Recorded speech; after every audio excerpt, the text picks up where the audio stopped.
tarde, sejam todos bem-vindos ao canal Bizu com Vagnão e eu sou o Wagner. Abrindo hoje o tema Lifestyle, trago aqui a presença ilustre do Guilherme. Ele vai dar algumas dicas sobre investimento, vai desmistificar alguns termos como CDI, CDB, Selic, rentabilidade, etc.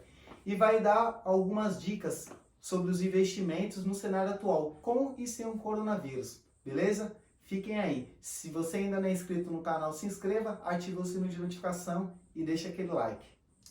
Vamos lá, Wagner. Fala, galera de casa. Prazer estar aqui hoje no Bizu com o Vagnão, aqui gravando mais esse vídeo. Eu sou o Guilherme Champ, eu sou especialista de investimentos, credenciado pela Ambima. Trabalho em uma corretora de valores, já estou há um tempo no mercado, já estou há mais de 5 anos no mercado financeiro. Já trabalhei em empresas como a XP Investimentos, Clear Corretora, Genial Investimentos, que é a empresa que eu estou hoje. Já tive a oportunidade de ficar um tempo no Credit Suisse, fazendo summer job em outro país. E hoje eu coordeno ali uma carteira de investimentos, da qual eu sou responsável. E vou passar aqui algumas dicas, algumas informações aí que eu creio que são muito relevantes aí para a galera de casa. Beleza, galera? Primeira pergunta aqui, como você conceituaria investimento, principalmente para nós que somos leigos em relação a essa área? Então, galera, investimentos, para a gente pegar pelo conceito, tem duas formas, assim, quando você está tratando de investir. O que é investir de fato?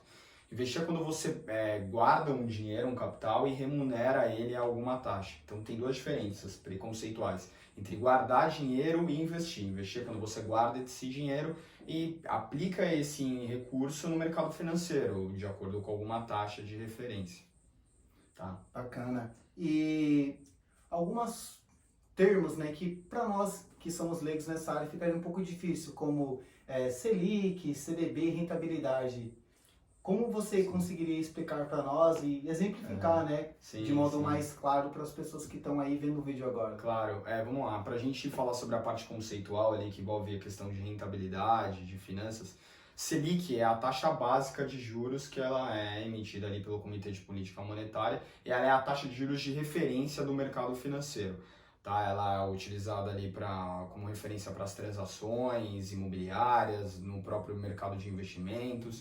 E aí você tem o CDI, que é a taxa de referência para remuneração de fundos de investimentos, de títulos de renda fixa, debêntures, que são títulos de crédito privado. Ela é uma remuneração diferente da Selic. A Selic hoje está em 4,25 ao ano, tá? Que hoje a gente tem um quadro de Selic super baixo. E o CDI, na verdade, ele está um pouquinho abaixo da Selic. Se eu não me engano, hoje está em torno de 4,15 no ano. Então ele sempre tem alguns pontos percentuais abaixo da Selic. Tá.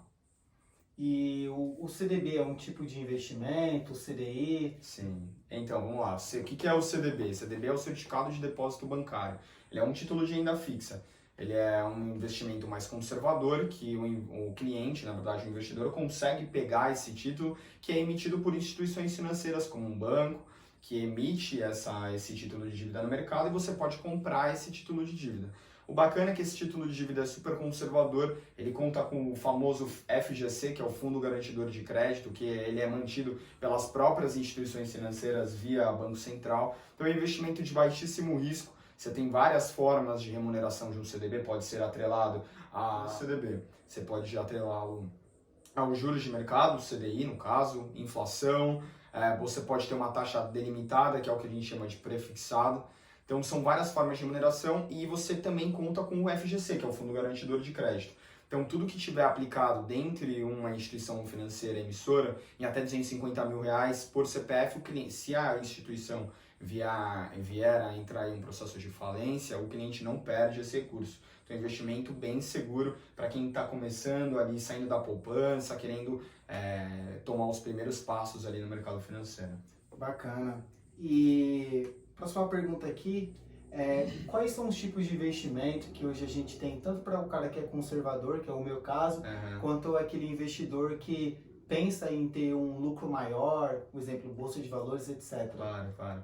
Então, Wagner, o que acontece? Nós atualmente temos um quadro de juros super baixo no país, conforme eu até comentei aqui no começo da nossa conversa. A gente tem um quadro de juros de 4,25 no ano, é a menor taxa de juros da história. O Brasil, que há muitos anos sempre viveu de juros super altos, né? E nós tínhamos juros ali na casa de 12%, 13% ao ano. E esse quadro de patamar de juros baixo ele faz com que os investidores tenham que tomar ali, mudar um pouquinho o perfil dele de alocação para buscar um rendimento mais atrativo, já que essa taxa de juros está baixa. Então, muitos daqueles investimentos que remuneravam capital 100% a juros, hoje estão entregando um retorno menor para o investidor. Então, justamente, o investidor acaba ali tentando encontrar outras formas de remuneração no mercado. Uma opção pode ser os fundos de ações, fundos multimercados, mas para recomendar um perfil, é importante que o investidor, ao começar ali a querer ter esse tato com investimentos, ele trace um pouco o seu perfil de investidor. Se ele entra numa plataforma de banco ou corretora de valores, ele vai ser obrigado ali a passar um pouco mais as informações dele para que ele possa traçar um perfil de investidor. Isso vai ser importante para que ele mesmo possa se autoconhecer em relação ao perfil de risco, o quanto que ele pode destinar do capital dele para investir, para separar esse recurso. Então é importante ele ter essas informações para que aí, com base nisso, um consultor de investimentos ou uma plataforma que tenha uma inteligência de informar quais são as melhores oportunidades, trace de acordo com aquele perfil, indique as melhores oportunidades, tá? Bacana. E uma pergunta que está muito polêmica hoje, né? Como o coronavírus / geopolítica está influenciando no cenário dos investimentos? Claro, o Brasil ele tem uma economia interligada ali com outros países, principalmente Europa, Estados Unidos e China, que é um grande parceiro comercial do Brasil. Se a gente tem uma atividade econômica fora do país bem mais difícil, uma retração de atividade econômica por conta dessa redução de consumo, hoje as pessoas estão ficando mais em casa, até mesmo porque elas têm um receio de que possam se contaminar, isso tem um impacto na atividade econômica. Então as pessoas consumindo menos, a China teoricamente importando menos, todo um ciclo. Isso tem um impacto nos países emergentes que fazem com que reduza-se a quantidade de exportação do Brasil para fora, você tem uma quantidade de capital entrando no Brasil menor, então isso tende a causar uma implicação dos investidores deixarem de tomar tanto risco no mercado para tomar investimentos mais conservadores. Então, hoje, o que acontece? Você tem uma grande quantidade de investidores saindo da renda variável, que são os ativos de risco, bolsa no caso, bolsa de valores, para esperar um pouco mais esse momento ali do que pode vir a acontecer. Então, ele deixa de tomar certas decisões de investimentos, até mesmo para se precaver. Então, isso vem afetando diretamente aqui a nossa atividade econômica. Ainda não se tem um impacto, não tem uma mensuração de como esse impacto, qual vai ser a relevância desse impacto, mas já se tem as primeiras impressões que haverá justamente uma redução de atividade por conta de mercado externo. Então, isso tende a implicar agora aqui no D+0 um pouco mais de deixar dos investidores tomarem posições de ativos de risco para ficarem em posições mais conservadoras. Bacana. Uma coisa que aconteceu essa semana, na verdade 2 vezes, né? Foi que a Bolsa de São Paulo e Bovespa ela acabou parando 2 vezes, né? Exato. E o câmbio, o dólar, né? Ele nunca chegou a atingir esse nível, né? Esse patamar de R$5 do câmbio e desvalorização tanto da nossa moeda. E esse prospecto o causador disso seria o coronavírus? Sim, então, quando você tem esses movimentos de aversão ao risco, os investidores tendem a procurar ativos de menor risco e maior segurança. Então, um dos exemplos pode ser o próprio dólar, ouro, que o mercado muitos investidores vêm buscando informações a respeito, moeda japonesa. Então, quando você tem um movimento de aversão a risco, as pessoas tendem a procurar essas moedas como o dólar. Então, quando você tem uma procura maior, esse ativo tende a ficar mais apreciado no mercado, tende a ficar mais caro. Não é só um dos fatores, não é o único. Então, por exemplo, quando você tem uma redução de atividade econômica no país por conta ali de atração de capital externo, você tem menos entrada de dólar no país e isso tende a impactar a nossa taxa de câmbio, o dólar comercial. Então hoje você tem um dólar mais caro no mundo inteiro, não só no Brasil, por conta de todo esse movimento de aversão ao risco que vem sendo ali impactado por conta de coronavírus, recentemente mais a trade war envolvendo Estados Unidos e China, uma série de fatores também, agora a crise do petróleo envolvendo Estados Unidos, o Irã, no caso, os países ali do Oriente Médio. Então, são vários fatores que impactam nesse câmbio aqui um pouco mais apreciado, e a Bolsa de Valores acaba refletindo esse movimento de aversão ao risco. Os investidores querendo sair das posições de renda variável, de bolsa no caso, acabam saindo, então acaba sendo um efeito manada, onde todos os investidores vão vendendo essas posições e aquilo vai caindo ali numa proporção super relevante, qual nós tivemos aí 3 circuit breakers, então poucos passos de tempo. Então a volatilidade da bolsa está alta, então tem que ter um apetite de risco maior agora para esse momento. Bacana. E quais seriam suas dicas de investimento para o cenário atual com o coronavírus, essa parte toda dessa geopolítica que está ocorrendo, como bem mesmo você ratificou, né? Então, essa questão externa acaba influenciando, né? Tanto em relação ao consumo, tudo, as formas, né, de, vamos dizer assim, a profilaxia que o Estado poderia tomar para tentar diminuir um pouco o período, né, a queda da bolsa de valores, né, a pandemia, essa proliferação do vírus, né, do coronavírus que acabou ocorrendo não só na China, mas que acabou pegando outros países, né? Então, quais são as dicas, né, os tipos de investimentos que você daria nesse cenário atual com o coronavírus e sem um cenário futuro? Claro, vamos lá. Então, Wagner, hoje, como eu te disse, você tem vários fatores acontecendo ao mesmo tempo. Quando a gente olha para o quadro local, a gente tem taxa de juros baixa, isso favorece com que o investidor tenha que buscar rendimentos mais atrativos, já que a renda fixa está pagando muito pouco para o investidor. Porém, quando agora a gente tem o olho do cenário externo, você tem essa dificuldade que acaba impactando em grande parte os ativos de risco relacionados principalmente à Bolsa de Valores.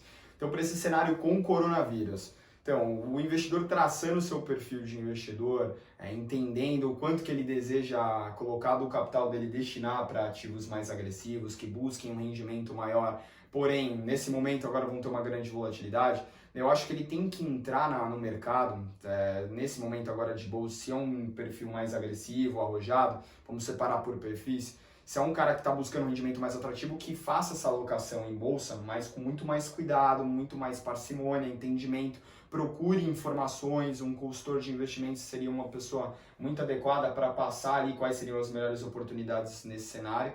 Então, eu acho que dividir bem o capital, diversificar e diluir o risco dos investimentos, colocando um pouquinho em renda fixa, que tem o seu papel de controle de manter os investimentos com maior nível de conservadorismo, preservação de capital e liquidez para aproveitar alguma oportunidade ou reserva de emergência para outros fatores também importantes. E aí ele deixa uma pequena parte ali, se o investidor quiser se sentir confortável, para tomar um pouco mais de risco e ter um retorno mais atrativo, já que a renda fixa está pagando um retorno muito baixo. Então, à medida que a gente acredita no mercado financeiro que esse fator de coronavírus ainda vai impactar os mercados, ainda não se tem uma mensuração tão grande de qual vai ser esse impacto ainda no mercado em geral, mas que para aquele que ainda quer tomar um pouco mais de risco a longo prazo, faz sentido em questão de retorno, que faça ali numa proporção de capital agora um pouquinho menor da carteira, tá?